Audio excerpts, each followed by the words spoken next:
ছোটখাটো বিষয় নিয়ে দম্পতিদের মতের অমিল নিতান্তই স্বাভাবিক বিষয়। অনেক কিছু নিয়েই মনোমালিন্য হতে পারে, যা আপাতদৃষ্টে হাস্যকর। চলতে পারে কথা কাটাকাটি, অন্য কেউ শুনলে হাসতে পারেন। এ আবার ঝগড়ার মতো কোনো বিষয় নাকি?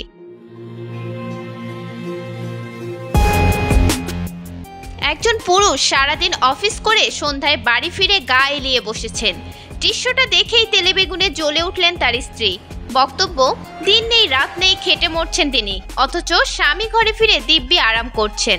অন্যদিকে স্বামীর বক্তব্য, তিনি দিনভর পরিশ্রম করে, ওই সময়টা একটু তো আয়েশ করতেই পারেন। আবার উল্টোটাও হতে পারে, স্বামী অফিস থেকে ফিরে দেখলেন স্ত্রী আয়েশ করে বসে টেলিভিশন দেখছেন বা বই পড়ছেন। অমনি সেই ভদ্রলোকের মেজাজ গেল তিরিক্ষি হয়ে। ভাবতে থাকলেন, আমি সারাদিন খেটে মরি আর ও বসে বসে আরাম করে। ওদিকে স্ত্রী হয়তো সারাদিন ঘরের কিংবা অফিসের কাজ করে মাত্র একটু বসেছিলেন।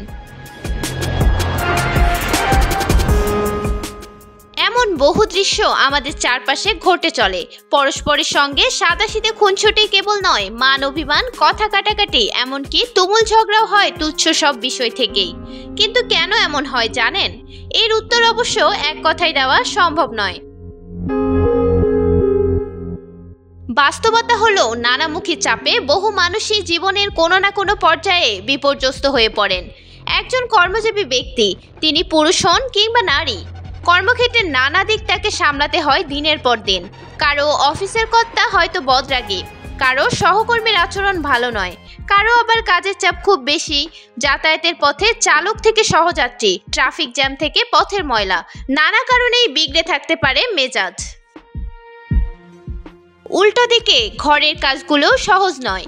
সংসার, সন্তান সামলানো, এমনকি চাকরি করলেও নিজের অনুপস্থিতিতে এই বিষয়গুলো তত্ত্বাবধান করা নিঃসন্দেহেই বিশাল কাজ।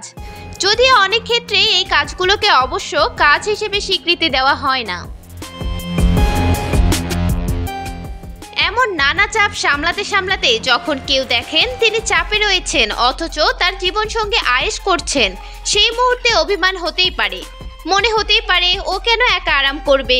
তবে ভালোবাসা, সহমর্মিতা আর পারস্পরিক শ্রদ্ধাবোধ থাকলে কিন্তু সাময়িক এসব ভাবনার কারণে দাম্পত্যে কোনো নেতিবাচক প্রভাব পড়ে না। যে কোনো কাজে একে অন্যের সহযোগী হন। সুখী দম্পতিরা একসঙ্গে ভালো খারাপ সময় পার করেন। অবসর যাপনের জন্য দুজনেরই প্রয়োজন হতে পারে আলাদা সময় ও জায়গা। তবে একে অন্যের জন্য সময় রাখা ও একসঙ্গে থাকা চর্চা করাটাও দারুণ ব্যাপার।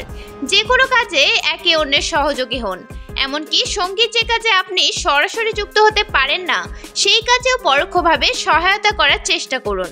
কোনো অবস্থাতেই কারো উপর কোনো দায়িত্ব চাপিয়ে দেবেন না। দুজনকেই নিয়েই তো সম্পর্কের এই রসায়ন। মিরাতুন জান্নাত, বিজনেস বাংলাদেশ, নিউজ ডেস্ক।